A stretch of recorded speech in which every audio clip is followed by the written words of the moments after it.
Good morning, welcome to the Commissioner meeting for February 15th, 24. I have Brian, if you want to start and introduce yourself. Brian Colesworthy, Teton County Planner. Sam Carlson, Teton County Commissioner.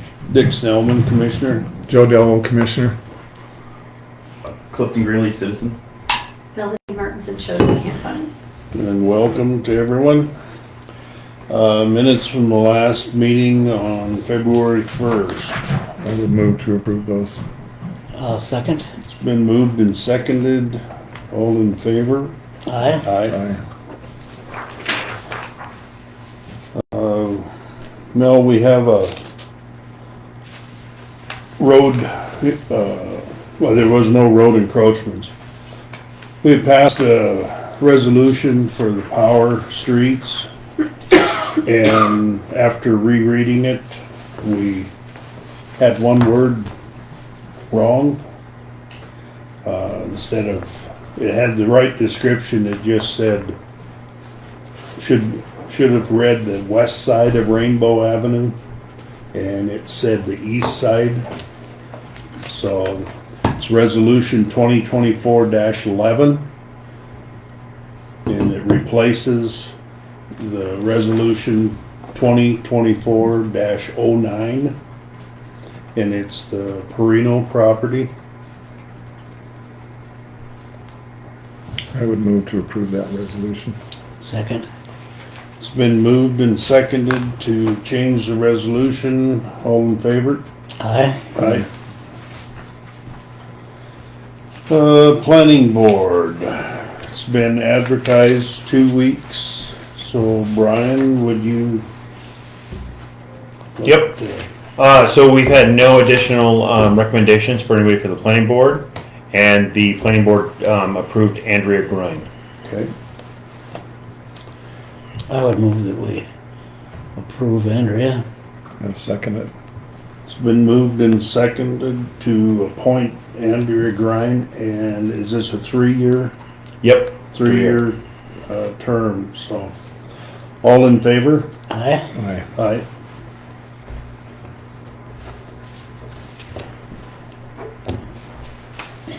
Okay. Mel, did you want a copy of all the individuals that are on that planning board? I think we have that. Okay, okay. The next thing on the agenda is the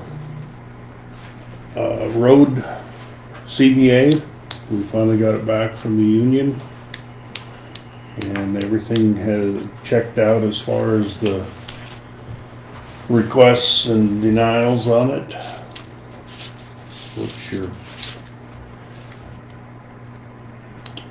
I would move that we approve that. It hasn't changed any since. No. Yeah. Okay.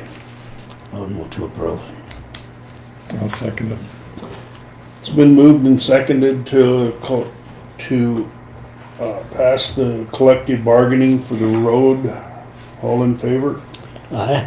Aye. Would you like a copy of that, Mel? All the changes from the previous collecting are in. Yes, I would. They're in I would heavy love that. And in heavy print. can someone just give a brief summary of what the agreement does? It's for 1 year? Yep. Okay. Is it retroactive to the beginning of this fiscal year? Retroactive to July 1. Right.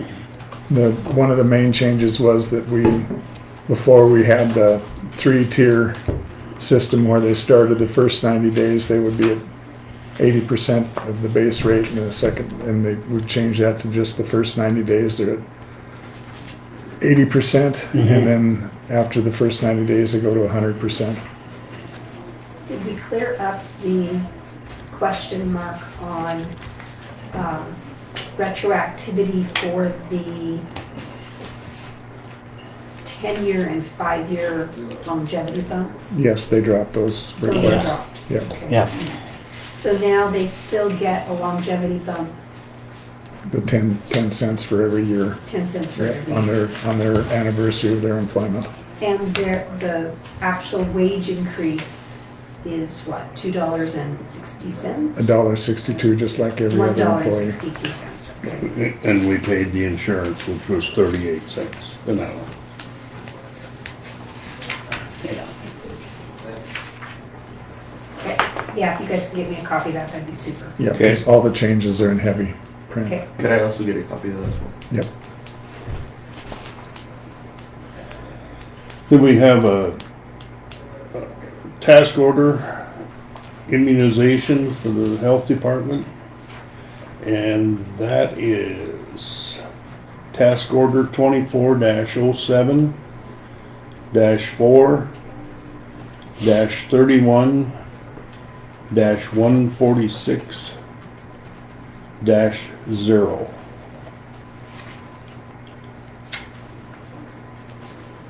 And it's been signed And by the state, immunizations for the health this department. flu shots or It's a COVID reimbursement, and the numbers are in there. It went from 4,000 and some up to 20,000. oh, okay. The numbers are in there, Dick. Yeah, they're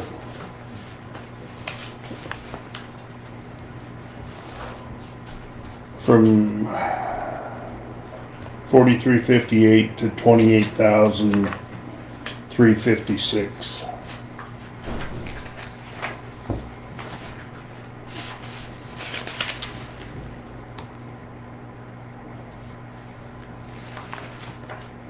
What's your pleasure, I gentlemen? would move to approve that task order. I'll second. It's been moved and seconded to accept the task order for the health department. All in favor? Aye. Aye. And again, Mel, that was one of those DocuSign deals that okay, we both love. yeah. Yeah.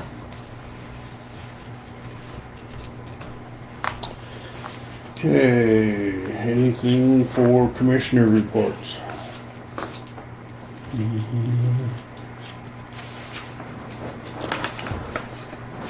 Just that we're hopefully getting some snow. Roads opened up and cleared off. And I really don't have anything else. Public comment? Yes. Go ahead. So I'm going to start with first off thanking the commissioners for taking time this week to talk with me, and also entertaining my personal review of the road department that I'm going to start undertaking. And keeping our roads maintained all year long helps to ensure that the people traveling in the county have a safe and reliable transportation network. And within this past week, I've heard of two separate incidences where buses have been stuck right in the middle of the road because they weren't maintained. I came in, I voiced that, and now I've seen it greater in my area more than I have in the past 2 years since I've lived on my property. So that response has been impressive. So I do extend a huge thank you to the commissioners for helping make that happen. Like I said, I'm going to be conducting a review on the road department of all public records that are available to me. I'm going to be scheduling that with the superintendent, Alan Gagne. And the objective and scope of this is to determine whether the road department is meet the commissioner's approved service levels, especially for winter road maintenance that provides for safe and reliable transportation. Also is managing contracts and evaluating contractor performance as far as road work that was completed within the scope of the last 2 years. That also includes of active employees, any comp or overtime that has been granted to them for accomplishing this, meeting all the restrictions that I've been told multiple times. Money is a big restriction for the road department, as well as the number of employees. So I'm going to be just reviewing all the facts and seeing what exactly is going on up there based on the incidents that I've brought forward to you folks this past week, and making sure that we can go forward providing that safe and reliable transportation network through the county. That's all public knowledge, so. So thank you guys. Yeah, thanks for your interest. Public notices you're aware of? Next meeting on the 7th. Yep. John, a quick question before you adjourn.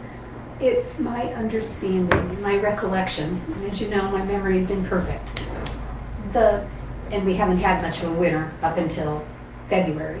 Did I remember correctly or incorrectly that it's your policy that if school bus routes need to be cleared for Monday morning, and that would put the road department into an overtime situation, you guys have authorized that, right? I mean, Depending on the year, if the comp time starts getting out of hand, then we have paid overtime. We also, when the ski run was operating. Right, Yep. So we haven't had to do that this year, but right.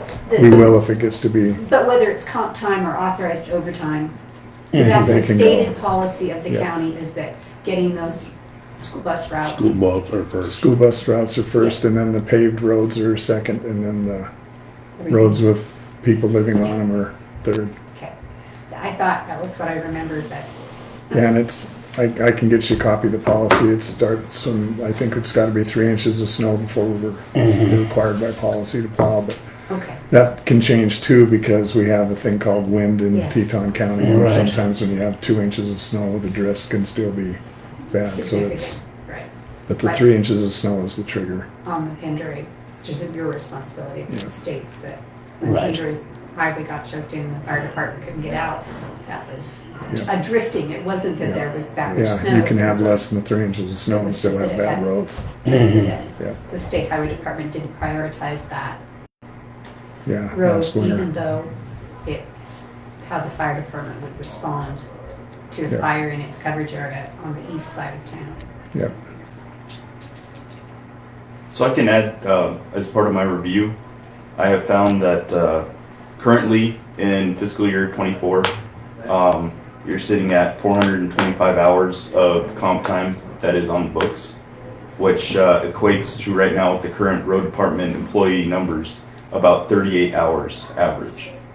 And they max out at 80, 80. correct? Yep. So they haven't even met even half of those Yeah. those hours. So No. that trigger shouldn't be an issue. It just depends on the winter. We had 18 and 19. The winters were awful, and if we'd have given them comp time for all the time they're out plowing, they'd have been off all summer long, and we've still got things to do in the summer, so, Which is why, you switch it to Right. overtime. yeah, yeah. Okay, And yes. in the CBA, that's at our discretion because of that, because Right. we've still got stuff we've gotta do, and sometimes we just have to bite the bullet and cough the money up, and, because we've still got things that need to be done. Joe, another question on that is, I know that, that you guys don't budget all of your PILT funding every year, because it's nice to have some left in that kitty in case we have an emergency that's not covered anywhere else in the budget. If we had a 1975 or 77 winter, would you guys be able to dip into PILT to We- pay overtime? We are able, and we have done that. Okay, Yeah. okay. I didn't really see any other wiggle room in the county budget. PILT doesn't have any restrictions, and we probably wouldn't dip into that to pay overtime, but we would dip into that to pay for Something else so that. some other line item, which would free up money to pay overtime. Okay, okay. Yeah, Alright. but yeah, PILT doesn't have any restrictions, which is very unusual for federal money. Okay, thank you. Yep. So our next meeting will be on March 7th, same place. And adjourn at 14, 14. 10:14. Thank you.